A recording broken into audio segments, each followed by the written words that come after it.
नमस्कार मित्रांनो, तू रे माझा मितवा या मालिकेच्या आजच्या भागामध्ये अर्णव स्टोर रूममध्ये घुसलेला असतो आणि स्टोर रूममधून एक बंद पेटी तो काढतो आणि त्या पेटीमध्ये तो त्याच्या आईचा अल्बम शोधण्याचा प्रयत्न करत असतो. त्यावेळेला त्या पेटीमध्ये फार मोठे रजिस्टर आणि काही पेपर्स वगैरे त्याला दिसत असतात आणि तिथे फार धूळ असते. त्यामुळे त्या सगळ्याचा त्याला त्रासही होत असतो.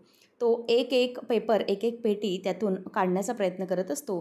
त्याच्यात जुने काही रद्दी देखील असते. त्याच वेळेला आता तो त्यामधलं सगळं काही उघडून पाहत असतो. आता हे सगळं वल्लरी पाहते आणि वल्लरीला हे पाहिल्यावर धक्काच बसतो. ती घाबरते, जर याने यातलं काही पाहिली तर? यातले जुने सुषमाचे फोटोज आहेत आणि शिवाय काही कात्रणंही आहेत आणि जर याच्या काही हाताला लागलं तर मात्र प्रॉब्लेम होईल, असं मनातल्या मनातच वल्लरी म्हणते आणि याला आता थांबवलं पाहिजे काहीही करून, असं ती ठरवते. त्यावेळेला आता अर्णव एक फाईल घेतो, ज्या फाईलमध्ये काही पेपर सुरुवातीचे ब्लँक्स असतात आणि नंतर मग त्या फाईलला तो उघडायला जात असतो.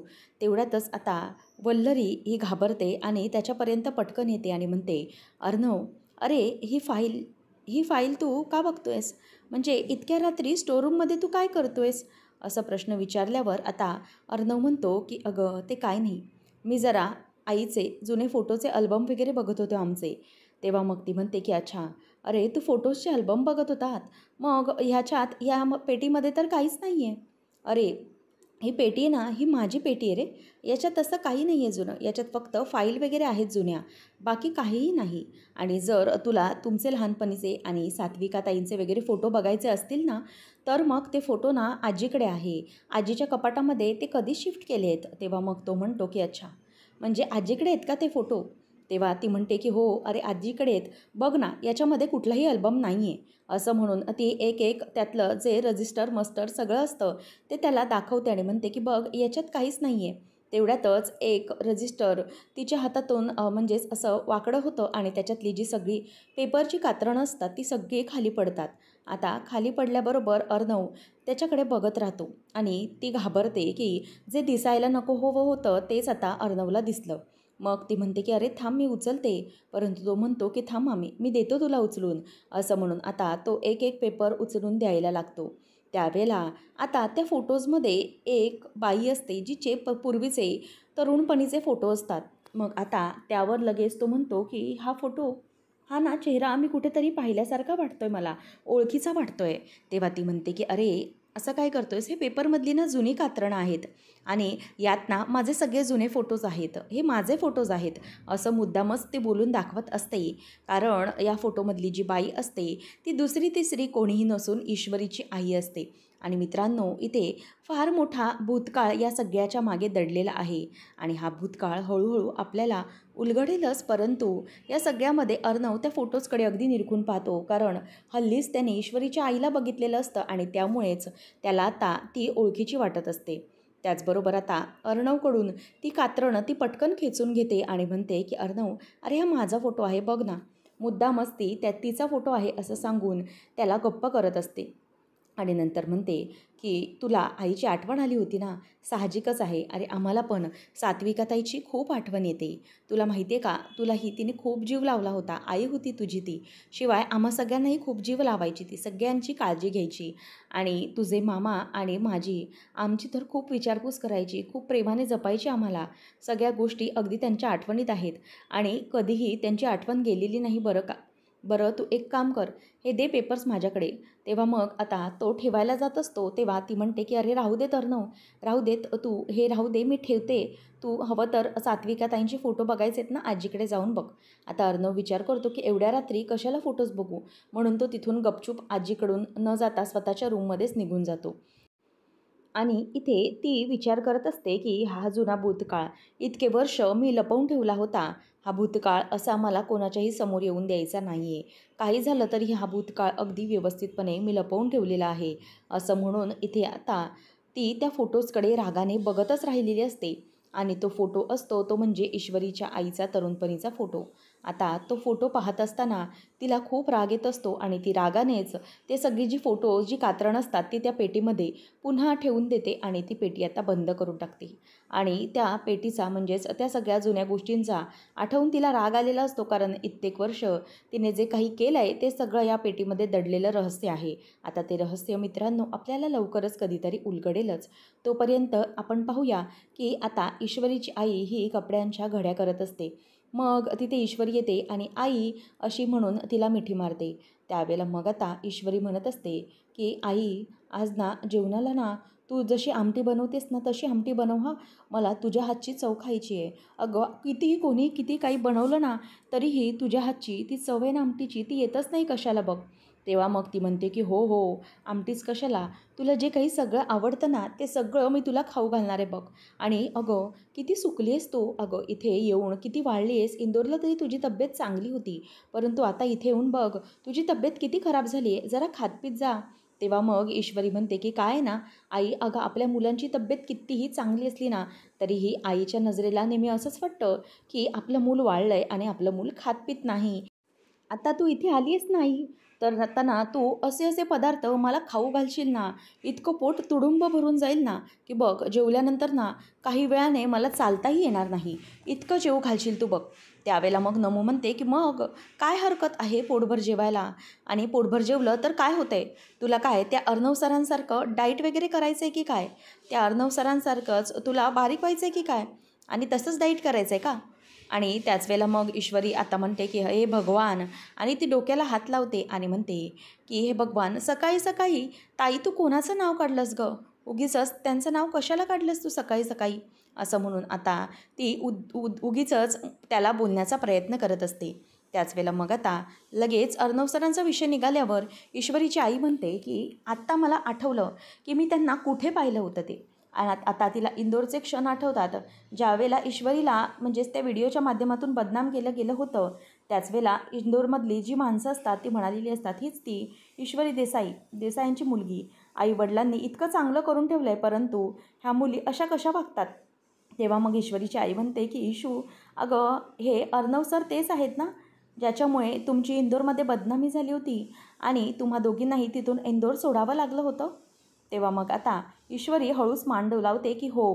मग ईश्वरीची आई म्हणते की बापरे, खरंच म्हणजे जेव्हा त्या माणसाबद्दलचा व्हिडिओ पाहिला होता ना मी, तेव्हा मात्र मला त्याचा खूप संताप आला होता, खूप राग होत होता त्याच्याबद्दल. परंतु आता जेव्हा त्या माणसाला मी भेटते तेव्हा मला समजतंय की मी जे पाहिलं ना ते अत्यंत चुकीचं होतं. मी जो विचार केला त्यांच्याबद्दल तो चुकीचा होता. मी त्यांच्याबद्दल फार मोठा गैरसमज करून घेतला होता. खरंच पण मला समोर जेव्हा तो माणूस पाहिला तेव्हा माझ्या मनाला पटलं की नाही, हा माणूस खरंच खूप चांगला आहे आणि खरंच मनाने ते खूप चांगले आहेत. त्यामुळे कधीही कोणाही माणसावर प्रथमदर्शी पाहता कुठल्या प्रकारचा आपण समज करून घ्यायचा नसतो. खरंच ते खूप चांगले आहेत. मला कळतं आहे की आपण त्याच्याबद्दल काहीतरी गैरसमज करून घेतला आहे. खरंच मनाने खूप चांगले आहेत ते, असं ईश्वरीची आई बोलून दाखवत असते.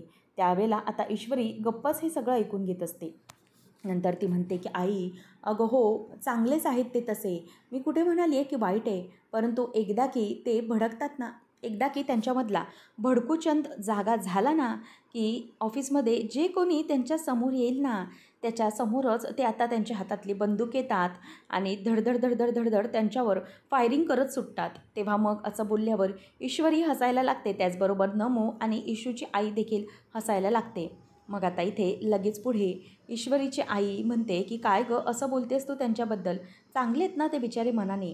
तेव्हा ती म्हणते की हो गा आई, चांगलेच आहेत ते मनाने, परंतु एकदा की चिडले की खरंच त्यांच्या ना पत्ता लागत नाही कसे वागतील ते. तेव्हा मग आता इशूची आई म्हणते की अगं हो, आपण त्यांच्याबद्दल उगीच समज करून घेतला आहे. तुला माहिती आहे, मला तरी वाटलं की ते इतके रागट नाही आहेत, त्यांच्याबरोबर वागून म्हणजेच असं वाटलं की ते प्रेमळ आहेत.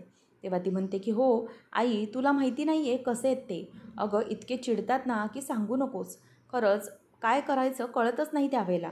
तेव्हा मग ईश्वरीची आई म्हणते की अगं ईश्वरी, नक्की तू ठरवून घे की ते चांगले आहेत की वाईट आहेत, म्हणजे बाबा एका वेळेला तू त्यांना चांगलंही म्हणतेस, दुसऱ्या बाजूला त्यांना तू वाईटही म्हणतेस. तेव्हा ईश्वरी म्हणते की हेच आहे तर आहे नाही त्यांच्या स्वभावातली खासियत, कधी चांगले कधी वाईट, आणि बाट बात में मिनट मिनट में मौसम बदल जाता है, असं आईला ती सांगते. आणि कधी ते चांगले वागतील, कधी वाईट. आता हेच घे ना माझं लॉकेट, असं बोलून ती तिथल्या तिथे थांबते.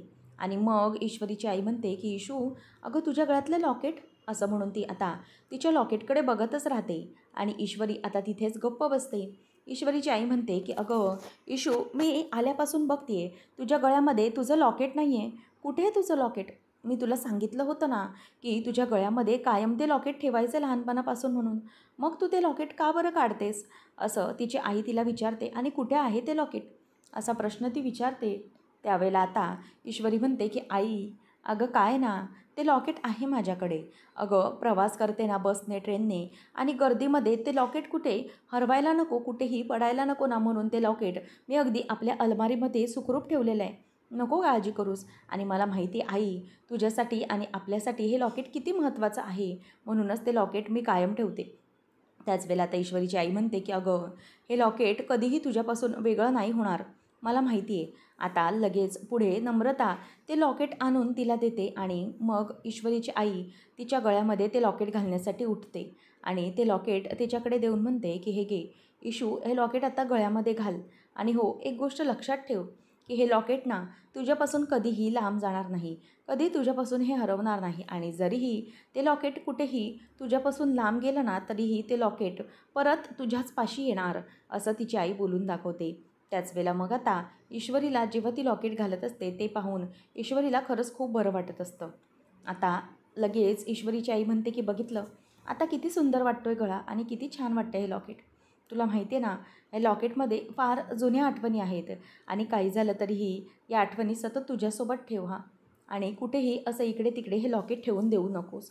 मी तुला सांगितल्याप्रमाणे हे लॉकेट कधीही तुझ्यापासून लांब जाणार नाही, उलट हे तुझं संरक्षणच करील, असं आता ती बोलून दाखवत असते. आता हे बोलत असताना ईश्वरी म्हणते की हो आई, मी हे कायम आता लॉकेट माझ्या गळ्यामध्येच ठेवणार, काढणार नाही, असं म्हणून ती तिला मिठी मारते. आणि त्याच वेळेला नम्रता म्हणते की आई, मी पण येणार तुझ्याबरोबर मिठीत, असं म्हटल्यावर आता नम्रताला ती म्हणते की ये ग ये, असं म्हणून ती आता दोघींनाही जवळ घेते आणि मिठीत घेते. आणि म्हणते की माझ्या वेड्या मुली या, असं म्हणून त्या दोघींनाही ती अगदी जवळ घेते. आणि त्यानंतर आपल्याला पाहायला मिळतं की इकडे अविनाश मामा आणि आजी गप्पा मारत बसलेले असतात. आता मामा म्हणत असतो की म्हणजे ईश्वरीची आई इकडे आली आहे, म्हणजे बघ ना काय आहे ते, आपल्याला तिकडे जाण्याची गरजच पडणार नाही ना.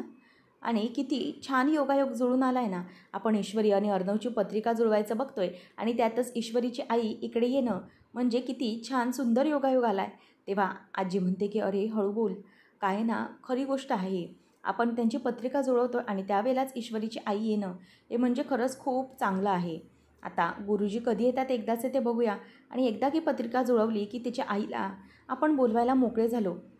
तेव्हा मामा म्हणतो की हो ना, आपण एक काम करूया, आपली इंदोरला जाण्याची फेरी वाचली, म्हणजे काय आहे, इथेच तिच्या आईशी बोलता येईल ना, आणि तिच्या बाबांना पण इथेच बोलावून घेता येईल, म्हणजे काय आपलं सगळं काम झालं, असं म्हणून दोघंजणी आता खूप खुश होत असतात. त्याचबरोबर आता इथे आजी म्हणत असते की आता मी अर्णवला त्यांच्याकडे पुन्हा पाठवणार आहे. तेव्हा आता इथे अर्णव आलेला असतो. अर्णव आल्याबरोबर म्हणतो की आजी, मला जरा सांग की जो आपल्या आईचा अल्बम आहे ना, तो तुझ्याकडेच आहे का? तेव्हा मग लगेच ती म्हणते की हो रे चिंटू, तो अल्बम माझ्याकडेच आहे, तुला हवा आहे का बघायला? तेव्हा तो म्हणतो की नाही, मी जस्ट कन्फर्म करत होतो की अल्बम व्यवस्थित आहे ना. त्यावेळेला ती म्हणते की हो हो चिंटू, माझ्याकडेच आहे तो अल्बम. त्यानंतर मग आता आजी म्हणते की एक काम करायचं आहे चिंटू, अरे तू ईश्वरीच्या आईला, तिने काल मिठाई दिली होती ना आपल्याला, तर त्यांनाही काहीतरी दिलं पाहिजे ना, म्हणून प्लीज तू त्यांना हे घेऊन जा. तेव्हा आता लगेच तो म्हणतो की आजी, अगं हे सगळं काय आहे, म्हणजे आता मला तिकडे पुन्हा जायचं नाही आहे, तिकडे गेलं ना तर तिकडे ती मिस इंदोर असते, त्यामुळे मला तिकडे जाण्याची अजिबातच इच्छा होत नाही आहे. तेव्हा मग आजी म्हणते की हो ठीक आहे, समजतं आहे मला, तिकडे ती मिस इंदोर असते, परंतु तू गेलास ना की तुला तिच्या आईला भेटायचं आहे, त्या ईश्वरीला नाही. एक काम कर, त्या ईश्वरीला हे न बोलता तिच्याशी एक अक्षरही बोलू नकोस, सरळ ती दिसली ना की तोंड फिरव आणि तिच्या आईकडे जा, तिला ही मिठाई दे.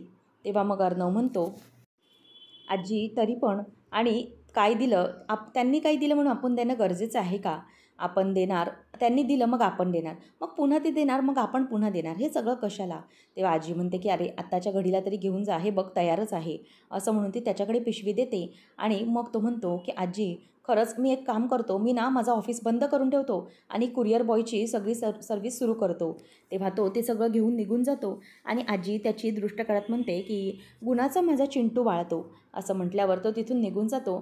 आणि नंतर मग आता इथे आजी म्हणते की अरे अविनाश, तुला कळतं आहे का मी हे सगळं कशासाठी करते आहे? ती ईश्वरी एकतर ऑफिसमध्ये नाही आहे, त्या दोघांचीही काही केल्या भेट होत नाही. मग बाबा अशी त्यांची भेट होण्यासाठी काहीतरी उपाय काढावे लागतात रे बाबा. असं म्हणून ते दोघं एकमेकांना टाळी देतात आणि आजी म्हणते की हो, असं करून आता आपल्याला त्या दोघांनाही एकत्र आणलं पाहिजे. बाकी आता बाप्पाच्या मनात काय आहे ते बघूया आपण. असं म्हणून आता आजी आणि मामा दोघंजणही देवाला हात जोडत असतात आणि कशाप्रकारे ह्या दोघांनाही एकत्र आणता येईल या गोष्टींचा आता ते विचार करत असतात. त्यानंतर आता आजी म्हणते की लवकरात लवकर आता या ईश्वरी आणि अर्णवचं एकमत झालं पाहिजे, म्हणजे आपण मोकळे झालो. तर इकडे या दोघांचाही हे सगळ्या ज्या गप्पा-टप्पा असतात त्या वल्लरी ऐकते आणि वल्लरी मनातच म्हणते की अच्छा, म्हणजे या सगळ्यांचं असं सगळा खेळ चालू आहे. तर ठीक आहे, या अर्णवला आणि ईश्वरीला एकत्र आणण्याचे हे सगळे प्लॅनिंग सुरू आहेत ना. परंतु या सगळ्याच्यामध्ये ही ईश्वरी आणि अर्णवच्यामध्ये वल्लरी उभी आहे आणि काही झालं तरीही तुमच्या मनातल्या इच्छा मी पूर्ण होऊ देणार नाही आणि आज अर्णवला मी तिकडे जाऊ देणारच नाही, असा विचार ती करते. तर दुसरीकडे जयू आत्या आता ईश्वरीच्या आईला घेऊन बाहेर येते आणि म्हणते की ये ग ये, इकडे बस वहिनी, मला जरा तुझ्याशी महत्त्वाचं बोलायचं आहे. तेव्हा ती म्हणते की काय झालं आहे? मी मगासपासून बघते की तुम्ही माझ्याशी काहीतरी बोलायला बघताय आणि फोनवरही मला सांगत होतात की काहीतरी महत्त्वाचं बोलायचं आहे. नक्की काय घडलं आहे, सांगाल का तुम्ही मला?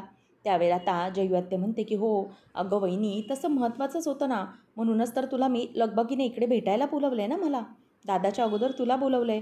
तेव्हा मग आता ती म्हणते की काय झालं आहे? तेव्हा ती म्हणते की अगं ईश्वरीच्या लग्नाबद्दल विचार करते. हे ऐकल्यावर तिला धक्काच बसतो. ती म्हणते की हे काय? तेव्हा मग ती म्हणते की हो, तिच्यासाठी ना एक मुलगा माझ्या मनात बसला आहे. जे राकेश जे आहेत ना, त्याबद्दल तुला काय वाटतं? तेव्हा ती म्हणते की हो, चांगले गृहस्थ आहेत ते. म्हणजे यांना त्यांनी गुंडाच्या तावडीतून सोडवलं होतं, बरोबर ना? चांगले आहेत तसे ते. काय झालं आहे त्यांचं पण आणि असं अचानक? तेव्हा ती म्हणते की नाही, अचानक नाही. खरंच तो माणूस खूप चांगला आहे अगं. म्हणजे ना त्याच्यासारखा माणूस हल्लीच्या काळात शोधून सापडणार नाही. कुठलंही व्यसन नाही, कोणाच्या अध्यात्मध्यात नाही. स्वतःचं काम आणि आपण. शिवाय काम करत करत हा माणूस गोरगरिबांची सेवा पण करतो, दानधर्म पण करतो. गरिबांची विषयी त्यांना खूप आपुलकी आहे अगं. आणि हल्लीच्या काळात अशी माणसं कुठे मिळायला? म्हणूनच मी म्हणते की असा माणूस मिळाला आहे ना, तर आपलं खरंच खूप भाग्य आहे. आणि शिवाय तुला माहिती आहे की राकेशजींना पण ईश्वरी आवडते, म्हणजे त्यांच्या बोलण्यातून तसं जाणवतं मला. तेव्हा मग ती म्हणते की अच्छा असं आहे का? परंतु असं नाही वाटत का तुम्हाला वंस की आपण खूप घाई करतोय? त्यावेळेला ती म्हणते की अगं कुठे घाई, उलट सगळं वेळेवरच होतंय. आपण वाटलंच तर त्यांच्याशी बोलून घेऊया आणि मग दादालाही बोलवूया ना, मग पुढची गोष्टी आपल्याला करता येतील. तेव्हा लगेच ईश्वरीची आई म्हणते की अगं तसं नाही, काय ना अगं, अजून आपल्या नमूचंही नाही झालं आहे ना, आणि लग्नाच्या बाबतीत उगीच घाई नको करायला. आणि ना तुम्ही एक काम करा, तुम्ही अजूनही त्या राकेशजींशी बोलू नका आणि हे आले ना की मग आपण बघूया, त्यांच्याशी बोलून पुढे काय ते ठरवूया. मग त्या दोघी विषय बदलतात आणि त्याचबरोबर इथे जयू आत्या म्हणते की बरं ते सोड, मला सांग त्या रिडेव्हलपमेंटचं कामाचं काय झालं? दोघींच्या गप्पा सुरू असतानाच हे सगळं राकेशने ऐकलेलं असतं. तो मनातच म्हणतो की चला आता सासरेबू आल्यावर एखादा विनिंग सिक्सर मारला पाहिजे की आपलं कामच झालं म्हणून समजा, बडी आहे असं म्हणून तो तिथून निघून जातो. आणि त्याच वेळेला इथे पुन्हा एकदा वल्लरी लावण्याला कॉल लावते आणि म्हणते की तू काय करतेस? तेव्हा मग ती म्हणते की बुला लवकर बुला, कम टू द पॉईंट. काय ना, मी खूप कामांमध्ये आहे इथे ऑफिसमध्ये. तेव्हा लगेच वल्लरी म्हणते की हो, तू कामांमध्ये ठीक आहे, परंतु तुझ्या हातातली सगळी कामं आता बाजूला ठेव आणि मी सांगते ते काम कर. अर्णव ईश्वरीच्या घरी जाणार आहे, काही करून त्याला तिकडे जाऊ दे नकोस, त्याला अडव, असं ती सांगते. आणि लगेचच आता ती फोन ठेवून देते आणि पॅमला लगेच ती सांगते की एक काम कर, तुझ्याकडे असतील नसतील तेवढे सगळे कॉस्ट्युमचे डिझाईन्स आहेत ना, ते सगळे ARला मेल कर. ती विचारते किती? तेव्हा ती म्हणते की असतील नसतील तेवढे सगळे कर, मग मी बघते पुढे काय करायचं आहे ते. आणि असेच त्याचे 2 तास ते सगळे ॲनालाइज करण्यामध्ये निघून गेले पाहिजेत आणि पुढे कसं अडकवायचं ते मी बघते, सुचेल काहीतरी, असं ती तिला बोलून दाखवते. ती म्हणते काही झालं तरीही त्या अर्णवला ईश्वरीच्या घरी मी जाऊ देणार नाही. तर इथे ईश्वरी ही आईला मदत करत असते आणि म्हणते की आई, अगं मी ना सगळी तयारी करून ठेवली इडल्यांची, पण चटणीचीही तयारी आहे, ऐकलंस का? आणि ना त्या चटणीला तू फोडणी देतेस ना, ती तू द्यायची आहेस हां. तेव्हा मग ईश्वरीची आई म्हणते की हो गं बाळा, मीच देणार आहे ती चटणीला फोडणी. तेव्हा ती म्हणते की तसं नाही गं, तुझ्या हातची फोडणी ना काही खमंगच लागते. मग आता लगेच ती म्हणते की अगं आपण इडल्या करतोय ना, तर ते जरा जास्त करूया का? म्हणजे राकेशजींना पण देता येईल. तेव्हा लगेच ती म्हणते की हो हो, अगं आई त्यांना तर आपण देणारच आहोत. तुला माहिती आहे की इथे घरात काहीही वेगळा पदार्थ बनला ना, की सगळ्यात पहिले राकेशजींनाच तो पोचवला जातो, तेही गरमागरम. अगं आपल्या कुटुंबाचाच भाग आहेत ते, असं ती बोलून दाखवते. नंतर मग ईश्वरीची आई तिच्याकडे बघत असते. त्यावेळेला ईश्वरी म्हणते की आई, अगं खरंच ते खूप चांगले आहेत. मग ईश्वरीची आई तिला विचारते की अगं म्हणजे ते कसे वाटतात तुला? तेव्हा ती म्हणते की तुझी आणि त्याची चांगली मैत्री असं कळलं मला. तेव्हा ती म्हणते की खास मैत्री असं नाही, परंतु ना मला त्यांच्याबद्दल आदर वाटतो. खरंच खूप चांगले आहेत ते आणि आजकालच्या काळात अशी माणसं कुठे बघायला मिळतात ना. आणि गोरगरिबांची सेवा सगळं काही करतात ते. त्याच वेळेला ईश्वरीची आई मनातून म्हणते की खरंच मला तरी असं वाटतंय की अजूनही ईश्वरीच्या मनात त्यांच्याविषयी काही नाही आहे, फक्त ती त्यांचा आदर करते असा विचार ती करत असते. त्यानंतर इथे आता सात्विक फॅशनमध्ये आकाश आणि अर्णव दोघंजणही बोलत असतात. आकाश म्हणतो की जे आपली आता मीटिंग होणार आहे ना, त्या सगळ्याचं जे काही शेड्यूल आहे ते सगळं मी तुला पाठवलेलं आहे. आता तू एकदा ते चेक करून घे आणि आपल्याला त्याची उद्या स्पेशल अशी मीटिंग करावी लागणार आहे. त्यावेळेला अर्णव म्हणतो की येस, ते सगळं मी गो थ्रू करतो आणि सगळं बघतो. त्याच वेळेला या सगळ्यामध्ये आकाश त्याला बोलतो की बरं हे सगळं तू बघशीलच, परंतु ना मला आजीचा कॉल आला होता आणि आजीने मला रिमाइंड करायला सांगितलं आहे तुला की लवकरात लवकर तू तिथे जाणार आहेस ना, तुला त्या मी सिंदूरच्या घरी जायला सांगितलं आहे, ईश्वरीच्या घरी. तेव्हा आता अर्णवला त्यावेळेला आठवतं की आजीने त्याला मिठाईचा बॉक्स हातामध्ये दिलेला असतो आणि सांगितलेलं असतं की तिच्या आईने आपल्याला एवढी मिठाई पाठवली तर मग तू पण काहीतरी दे, असं म्हणून आता त्याने मिठाईचा पुडा तो दिलेला असतो.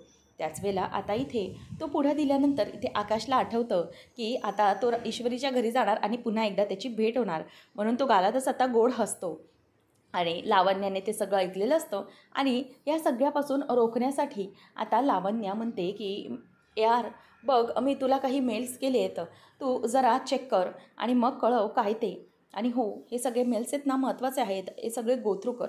त्याच्याकडे त्याचं लक्ष नसतं म्हणून पटकन लावण्य जाते आणि ते मेल दाखवत असते. तेव्हा तो म्हणतो की हे बघ, तू कशाला दाखवतेस, मला मेल चेक करता येत नाहीत का, मी ते चेक करतो. तेव्हा ती म्हणते की इट्स अर्जंट, म्हणून मी तुला ते दाखवण्यासाठी आले. आणि दुसरी महत्त्वाची गोष्ट म्हणजे की हे जे काही मेल आहेत ना, हे लवकरात लवकर बघावे लागतील आणि पुढच्या 2 तासातच आपली मीटिंग असणार आहे, त्यामुळे तुला हे सगळे बघावे लागतील. त्यावेळेला आता तो म्हणतो की व्हॉट, 2 तासामध्ये? परंतु आपली मीटिंग तर उद्या होणार होती ना, मग आज अचानक काय? तेव्हा मग ती म्हणते की अरे तशी त्यांची रिक्वायरमेंट होती, शिवाय मला ही काम अगदी अर्जंट बेसिसवर करावंसं वाटलं, म्हणूनच मी तसं त्यांना कळवलं आणि हो, ही मीटिंग मी फिक्स केली, असं ती आता बोलून दाखवते. त्याच वेळेला तो म्हणतो की नाही, मला मीटिंग करता येणार नाही कारण मला बाहेर जायचं आहे. तेव्हा ती म्हणते की व्हॉट, म्हणजे मीटिंगपेक्षा तुझ्यासाठी दुसरं काय महत्त्वाचं आहे? म्हणजे तुला कुठे जायचं आहे? आय मीन काही अर्जंट आहे का? Anything serious? तेव्हा मग तो फक्त बोलून दाखवतो की इट्स पर्सनल. आता हे ऐकल्यावर ती बघतच राहते आणि अर्णव तिला काहीही सांगत नाही, त्यामुळे तिथे तिचा आता पचका झालेला असतो आणि अर्णव तिला तिच्या पुढे काहीही बोलून देत नाही. अर्णवने सरळच हे पर्सनल काम आहे, तुला सांगू शकत नाही असा टोन दिल्यामुळे आता लावण्याचं तोंड तिकडे तिथे पडलेलं असतं. पुढे काय बोलावं काय नाही हे तिला काहीही समजत नाही. पुढच्या भागामध्ये आपल्याला पाहायला मिळणार आहे की ईश्वरी ही बोलत असते की काही गोष्टी या आपल्याला मिळतात म्हणून त्या खूप स्पेशल असतात आणि काही गोष्टी या आपल्याला मिळत नाही म्हणूनच त्या स्पेशल असतात. अर्णव सरांबद्दलची ही जी काही एक आठवण आहे ना, ती आठवण पुरेशी आहे माझ्या मनातली त्यांची जी भीती आहे ना ती जागी ठेवण्यासाठी. असं म्हणून आता जे सात्विक फॅशनचं रिझायनिंग लेटर असतं, जे अर्णवने फाडून ठेवलेलं असतं, ते आता लेटर हे ईश्वरीने अगदी जपून ठेवलेलं असतं. कारण तीच एक आठवण तिच्याजवळ असते आणि म्हणूनच ईश्वरी म्हणते की म्हणूनच मी जी ही आठवण आहे ना, ती माझ्याबरोबर अगदी जपून ठेवलेली आहे. त्यावेळेला आता ईश्वरीची आई ईश्वरीला म्हणते की हेच तर आहे ना, म्हणजे हे सगळी आठवण तू जपून ठेवलीस याचा अर्थ की अर्णव सरांबद्दल तू वाईट विचार करत नाहीस. ते चांगलेच आहेत असंच तुला वाटतं आणि म्हणूनच तू त्यांची ही आठवण जपून ठेवलीस. अगदी बरोबर ना? असं तिची आई तिला विचारते. त्याच वेळेला आता ईश्वरी फक्त त्या पेपर्सकडेच बघत राहते आणि पुढे काहीही बोलत नाही. त्यानंतर अर्णव आता इथे लावण्यावर भयंकर चिडलेला असतो आणि तो लावण्याला म्हणत असतो की ह्या माझ्या पर्सनल स्पेसमध्ये मी कोणालाही येऊ देत नाही. She is my ex employee. Miss Indore Ishwari Desai ही या आता ऑफिसचा भाग नाही आहे आणि शिवाय ती माझ्या पर्सनल स्पेसमध्ये कुठेही येत नाही. असं आता तो चिडूनच तिला बोलून दाखवतो आणि त्याच वेळेला ती आता बघतच राहते. आता नेमकं पुढे काय घडणार?